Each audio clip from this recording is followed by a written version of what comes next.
Caterina. When you say.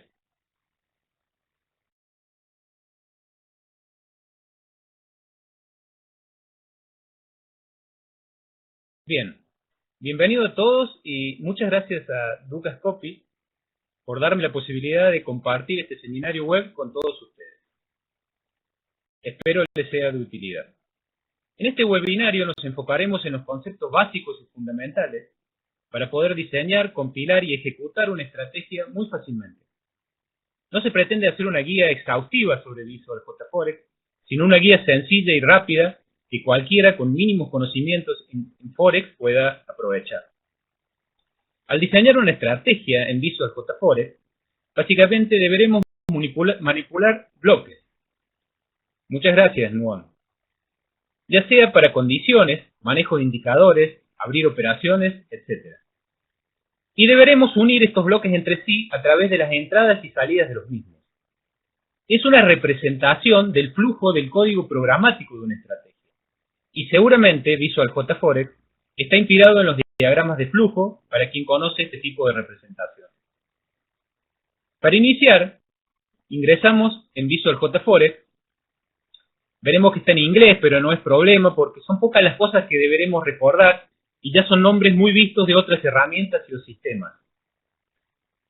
Una vez adentro, vamos a File, New, elegimos un nombre en la ventana que se abre y cliqueamos en Create y entonces se creará una nueva estrategia en blanco donde veremos 3 bloques pequeños que se corresponden con el inicio de la estrategia y se denominan Start Point o puntos de inicio.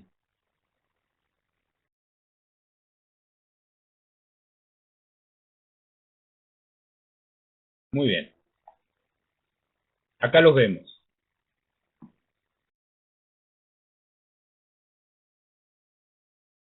En estos puntos es donde nace el flujo del programa. Todos los bloques en Visualj Forex tienen entradas y salidas para el flujo del programa, con excepción de estos 3 que solo poseen salidas. Solo tienen una salida, porque justamente son bloques de inicio. Tenemos el punto de entrada OnCandle, que se ejecuta con el inicio de cada periodo o vela, haciendo analogía a las velas japonesas. Cada vela representa el movimiento del valor dentro del periodo correspondiente. Se va a ejecutar para todos los periodos habilitados en la plataforma JForex, que van desde los 10 segundos, 1 minuto, 5 minutos, hasta el periodo mensual. Nos va a interesar utilizarlo en una estrategia solo si la misma utiliza solamente los valores al final de cada periodo, es decir, al final de cada vela, sin importar los valores intermedios que se obtengan luego de cada tick. Luego tenemos el punto de entrada OnTick, que se recibe con cada tick que la plataforma JForex recibe directamente del mercado en vivo. Al contrario del anterior, este punto de entrada nos va a interesar utilizarlo cuando nuestra estrategia utilice los valores de cada tick, independientemente de los diferentes periodos o velas. Y por último tenemos el punto de entrada Trade Event, que se ejecuta luego de cada operación, ya sea al abrir una operación o al cerrarla, y recibe la información completa del evento. Nos va a interesar cuando necesitemos información de dichas operaciones. Por ejemplo, precio ejecutado de apertura o de cierre, fecha y hora de apertura o de cierre, y esto nos permitirá también ejecutar acciones luego de recibir dicha información. Por ejemplo, luego de recibir la información del cierre de una operación con pérdida, nos puede interesar abrir otra operación en la misma o contraria dirección dependiendo de la estrategia que estemos utilizando. Podemos ver un color al costado izquierdo de cada bloque: rojo, amarillo y azul. Estos colores se verán en todas las líneas que partan de ellos, pudiendo de esta manera seguir el flujo, lo cual es útil en estrategias con muchos bloques. Para ver el color en las líneas basta con clicar sobre el color correspondiente. Si queremos ver, por ejemplo, las líneas que parten de OnTick, cliqueamos sobre el amarillo. Bien.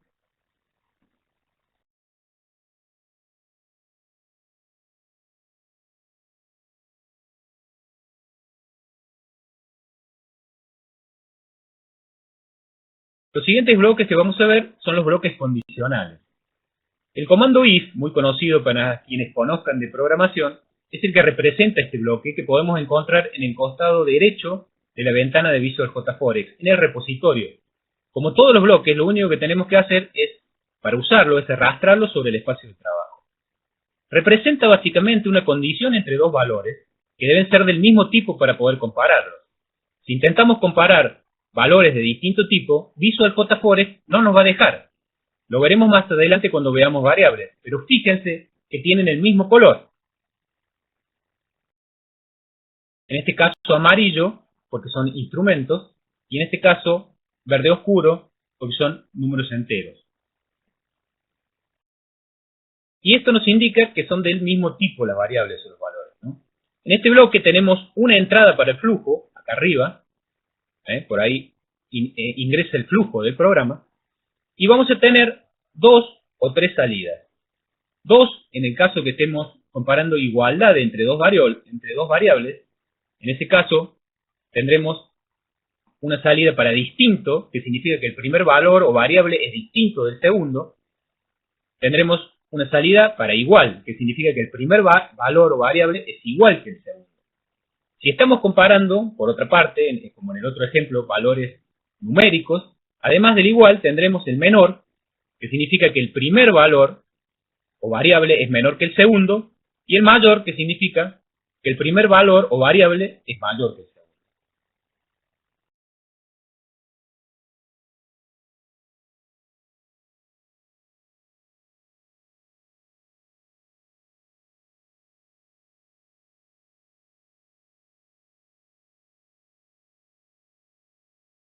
Bien, a continuación veremos los bloques de indicadores. En la parte superior figura la sigla del nombre del indicador, SMA en este caso, que son las siglas en inglés de una media móvil simple, no exponencial. Existe otro bloque para la media móvil exponencial. En todos los indicadores veremos dos grupos de valores o variables para configurar: los valores de entrada o input values, los valores de salida, output values, y dependerá del indicador la cantidad de entradas y salidas disponibles. Y un grupo de valores de configuración, setting, que vemos acá abajo. Cualquiera de estos tres grupos puede estar minimizado. Cliqueando sobre el nombre, se pueden ver todos los valores y también lo podemos volver a minimizar. En el caso de la media móvil simple que tenemos en este bloque, tenemos los siguientes valores de entrada: instrument, que es el instrumento o par sobre el cual se aplica el indicador; period, que es el periodo de Forex considerado para calcular el indicador: 1 minuto, 5 minutos, 15 minutos, 1 hora, etc. Y shift, que es la vela o barra de acuerdo al periodo seleccionado sobre el que se quiere obtener el dato del indicador. Si en shift figura 0, es la barra o vela actual. Si figura 1, va a ser la anterior. 2 sería la antepenúltima y así sucesivamente hacia atrás. Estos tres parámetros son genéricos para cualquier indicador, es decir, aparecerán en los valores de entrada de todos los indicadores. Y en todos los indicadores deberemos especificar el par, el periodo respectivo, y la barra o vela sobre la que queremos el dato del mismo, o sea, el shift. Además, tenemos acá otro valor de entrada que es time period. Este es un valor ya específico del indicador, de la media móvil simple, en este caso, y se refiere a la cantidad de barras o velas que la media móvil considerará al hacer el cálculo. 30 en el caso de ejemplo que estamos viendo. En el caso de la media móvil simple tendremos un valor de salida, que es line. Básicamente es el valor de la media móvil correspondiente a los parámetros de entrada antes especificados. Este valor se recoge en una variable, que vemos ahí con el nombre line20, que usaremos oportunamente. Veremos el tema de las variables más adelante. Finalmente, tenemos el grupo de los valores de configuración, setting. Y tenemos offer size. Se refiere al precio del par elegido en valores de entrada sobre el que se harán los cálculos del indicador. Sabemos que en Forex siempre tenemos el precio de compra, ask, y el precio de venta, bid. La diferencia entre ambos es el spread. Generalmente y por convención se utiliza bid, como acá está por default, para los cálculos de los indicadores, pero podemos usar cualquiera de los dos. Además tenemos update price, el precio que va a ser tomado en cada barra o vela. En cada barra o vela del periodo seleccionado, existen diferentes precios representativos del par. El precio del cierre de la barra, que es el close price, que vemos aquí, que es el que se utiliza por default. Pero además podemos utilizar el precio de apertura, open price, el precio máximo de la barra, high price, el precio mínimo de la barra, low price, y también se pueden tomar promedios. Los dos habilitados en Visual J Forex son el precio medio, median price, que es el promedio entre el máximo y el mínimo, el precio típico, typical price, que es el promedio entre el máximo, el mínimo y el cierre de la barra. Como cualquier bloque, tenemos un punto de entrada del flujo y otro punto de salida. Bien, vamos a ver otro ejemplo de indicador.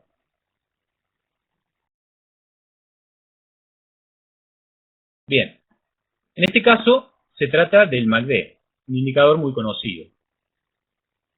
Y veremos que además de los valores o variables de entrada genéricos que teníamos recién, posee tres parámetros de entrada específicos del indicador que son fast period, que se refiere al periodo de la media móvil exponencial más rápida utilizada en su cálculo, en el cálculo del MACD, slow period, que se refiere al periodo más lento de la EMA utilizada en su cálculo, y signal period, que se refiere al periodo que se va a utilizar para la media móvil exponencial de los últimos valores del MACD.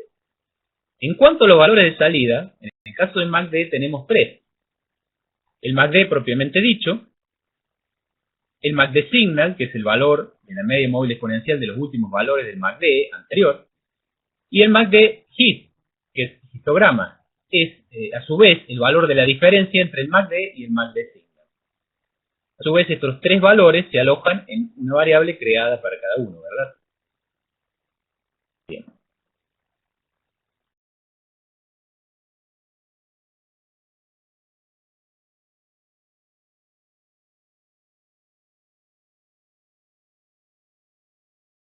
Ahora vamos a ver los bloques de operación. Estos bloques son muy importantes, puesto que son los bloques que nos permiten enviar operaciones al mercado. Dentro de los bloques de operación, o trading, en este webinario, veremos el de apertura al precio del mercado, que es este que ustedes ven, dos ejemplos ahí, Open at Market, y representa la orden de compra o venta enviada por el programa. Este bloque consta de 4 grupos de valores y o variables. El tipo de operación, Trade Command, que ustedes ven acá arriba, que básicamente indica si haremos una compra, buy, o una venta, sell. Los valores de entrada, Input Values, que son Instrument, que es el instrumento par sobre el que opera la orden, Lot Amount, que es la cantidad o lote de la operación. Recordemos que en Dukascopy un lote es igual a 1.000.000 de unidades, por lo que, por ejemplo, 0,001 serán 1.000 unidades, que además es el mínimo que se puede mandar en una operación en Dukascopy. Luego tenemos Slip Page, que es la cantidad máxima en pips permitida de Slip Page para la operación, es decir, la máxima desviación posible en pips entre el precio de la orden, que será el valor actual del mercado, y el precio al que efectivamente se ejecute la operación.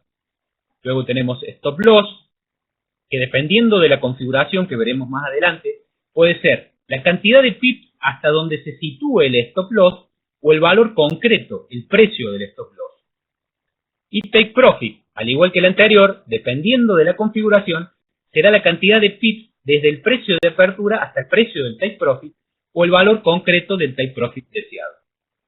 Y además tenemos otro valor de entrada, que es Comment, que es una string, una cadena de caracteres, que se envía junto con la orden y que puede servir como un identificador de la operación para nosotros. Este string se puede enviar en vacío si uno lo quiere utilizar, no es obligación utilizarlo. Y como valores de salida, Output Values, tenemos Position, que es una variable de salida que puede ser usada para obtener y guardar información de la operación. Datos como el ID de la posición, el monto de la operación, la fecha y la hora de la misma, etc. Y finalmente, tenemos la configuración, Setting, en donde tenemos Pips or Price. Y aquí se configura si el Stop Loss o el Take Profit se va a definir por Pips o en un precio específico. Vamos a dar un ejemplo. Supongamos que mandamos una operación de compra en el par euro-dólar a un precio de mercado de 1,05 con 100 pips de stop loss y 100 pips de take profit. Sería análogo a enviar la misma operación, pero con la configuración en precio aquí, y especificar un stop loss de 1,04 y un take profit de 1,06. En caso que se ponga precio, hay que especificarlos. Los bloques de operación poseen 4 salidas extras. Además, tenemos una entrada y tenemos 5 salidas. La común del flujo y 4 salidas extra, aparte de la salida normal del flujo, para el caso de que la operación haya sido rechazada, por ejemplo. Pero se escapa al ámbito de este webinario ese detalle y no nos va a ser de utilidad ni afecta para el desarrollo del mismo.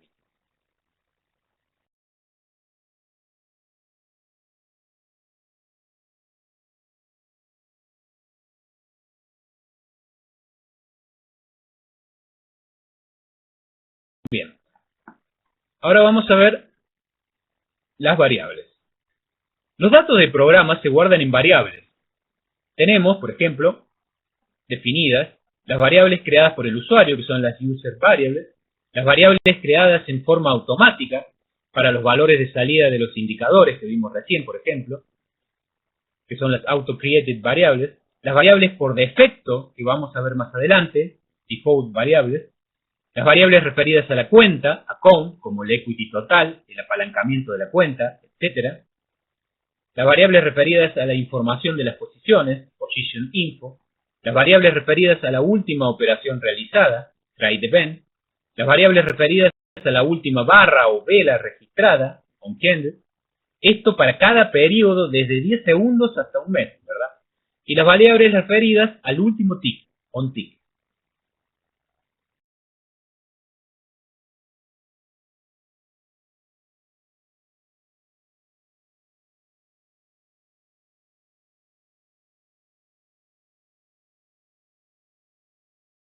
Bien, todas las variables poseen un tipo específico y no se puede comparar dos variables si no son del mismo tipo, como ya vimos con los bloques condicionales. Cuando creamos una variable deberemos elegir correctamente el tipo de la misma. El tipo puede ser entero, integer, real, doble, booleano, boolean, string, que es una cadena de caracteres, instrument, etc. Podemos ver que cada tipo de variable tiene un color diferente, que luego nos va a permitir su correcta comparación.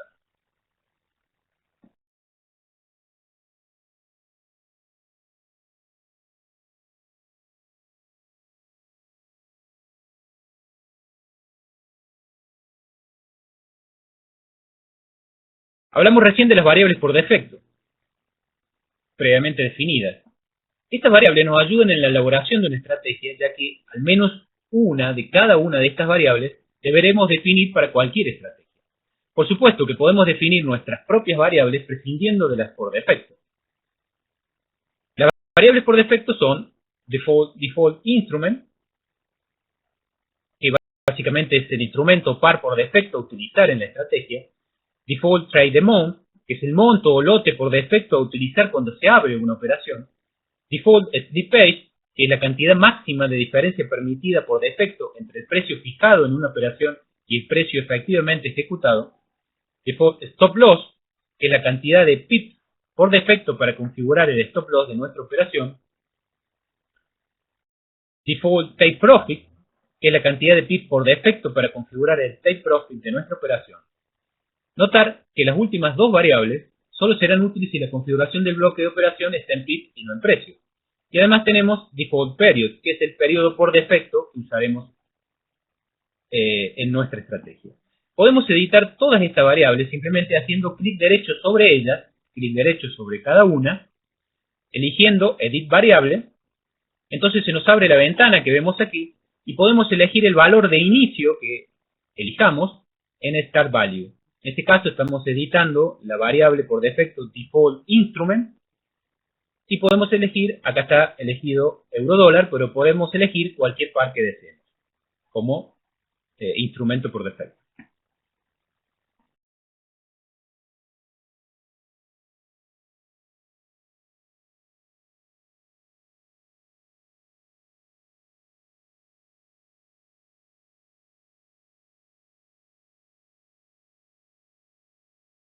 Bueno, hemos llegado a la parte más interesante del webinario. Vamos a implementar, a modo de ejemplo, una sencilla estrategia, pero que dará las bases para implementar cualquier estrategia que se desee. La idea de la estrategia que implementaremos es vender o comprar en momentos de sobrecompra y o sobreventa respectivamente, pero además verificaremos que a mediano plazo la tendencia sea compatible con nuestra operación. Para lo primero usaremos el indicador RSI, para lo segundo usaremos una media móvil simple. Y usaremos el periodo de una hora en ambos indicadores. El par de la operación va a ser el euro-dólar. Bien, la lógica de operación de nuestra estrategia será la siguiente. Enviaremos una operación de compra, buy, si RSI de 8 periodos es menor que 30 y AS es mayor que la media móvil simple de los últimos 250 periodos. Ahí enviaremos un buy. Y enviaremos una operación de venta sell si RSI de 8 periodos es mayor que 70 y PIB es menor que la media móvil simple de los últimos 250 periodos. Cada compra tendrá un monto fijo de 0,1 lote. Esto es un lote en MT4, en MetaTrader 4. Recordemos que un lote en Dukascopy es 1.000.000 y 0,1 son 100.000 unidades. Y configuraremos el slip page máximo en 1. En mi webinario anterior expliqué por qué este valor debe ser pequeño, no 0, pero pequeño. Porque nos conviene a nosotros, no hacia el broker, pero sí a nosotros. Y tomaremos un take profit en 10 y un stop loss en 50.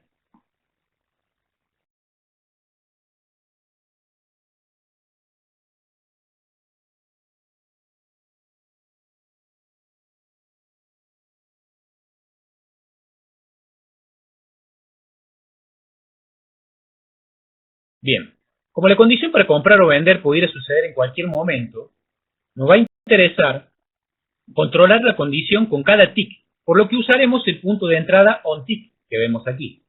De allí partirá el flujo de nuestro programa. Lo primero que debemos hacer es verificar que el tick recibido se corresponde con el par que deseamos. Dijimos en la estrategia íbamos a usar el par euro-dólar. Para esto usamos un bloque condicional donde el primer valor es el instrumento al que corresponde el tick y que se arrastra del sector de variables a la izquierda referidas al último tick, last tick en on tick. Simplemente arrastramos tick instrument al primer lugar. Y el segundo valor es la variable por defecto que debemos configurar en el par euro-dólar. La arrastramos también al segundo desde la variable por defecto aquí. Bien. Luego, el flujo del programa continúa solo si existe igualdad entre ellos. Fíjense que el flujo sale si son iguales solamente. Así nos aseguramos que cuando el flujo continúe, estamos trabajando con el par elegido, euro-dólar en este caso.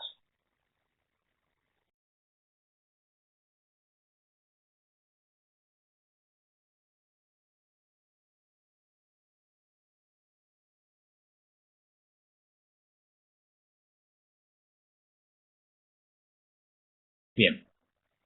A continuación calculamos los indicadores.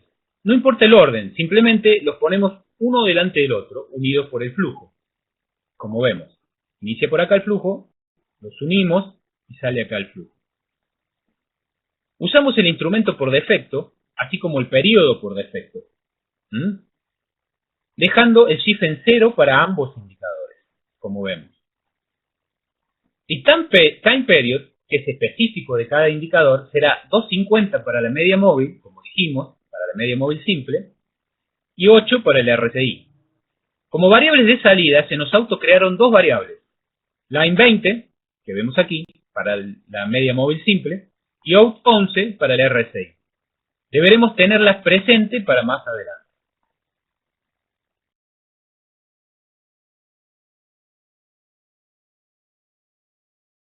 Bien. Seguidamente corresponde implementar la lógica de la estrategia y es la parte donde hay que prestar más atención. A la entrada del flujo, que es aquí, el primer bloque condicional, este que tenemos acá, verifica si el valor del RSI antes calculado, el valor de ese RSI lo recibíamos en la variable out11, como vimos. Verifica que es menor que 30. Si es menor que 30, verifica a su vez, en este otro bloque condicional, que AS del último tick el ask del último tick, sea mayor que el valor de la media móvil simple antes calculada. Y entonces, si es mayor, al cumplirse la condición para buy, continúa el flujo hacia una operación de compra que veremos ahora. Por otro lado, sabemos que si RSI es mayor que 70, va a ser mayor que 30, por lo que para el caso sell continuamos el flujo si RSI es mayor que 30. Bien. Y análogamente verificamos que el valor de RSI con este bloque condicional, el valor de RSI antes calculado es mayor que 70.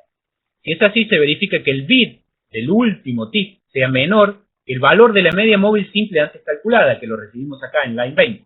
Si es menor, ven, solamente si es menor, se cumple la condición para el sell y continúa el flujo hacia una operación de venta que veremos ahora.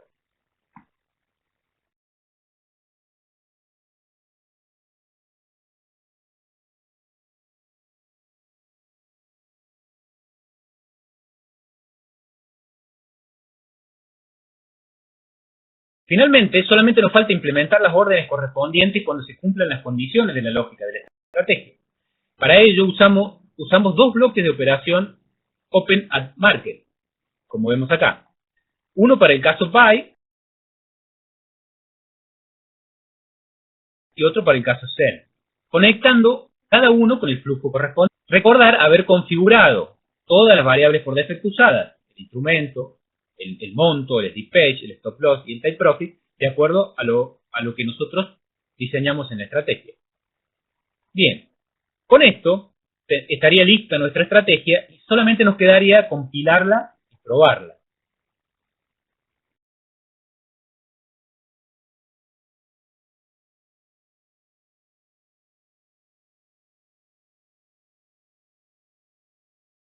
Existen un par de maneras de compilar una estrategia. Yo les recomiendo la siguiente porque tendrán absoluto control sobre todo el proceso y además el programa nunca sale de sus equipos, todo se hace de manera local. Primero hay que dirigirse en Visual JForex a File, Export y luego Java. Java, no DHDFS, Java. Ahí se abre una ventana, se elige un nombre y directorio para el archivo .java y lo guardamos. Luego, desde la plataforma JForex, hay que hacer clic derecho sobre estrategias en Workspace, Strategies está en inglés, y elegir abrir estrategia o Open Strategy en inglés. Y abrimos el archivo que guardamos previamente desde Visual JForex. Finalmente, hacemos clic en el botón de compilar arriba en la estrategia o presionamos F5, es lo mismo. Con esto, nuestra estrategia va a estar lista para usar y o testearla mediante el tester histórico de la plataforma. Para acceder a él, directamente con la nueva estrategia cargada, fíjense, yo acá la tengo en la lista de estrategias con nombre prueba 1, hacemos clic derecho sobre ella y elegimos test. Y entonces podemos probarla con el probador histórico de la plataforma JForex. Bien, con esto termina la presentación. Si hay preguntas, pasaré a contestarlas. Muchas gracias a todos. Thank you very much. It is all, Caterina.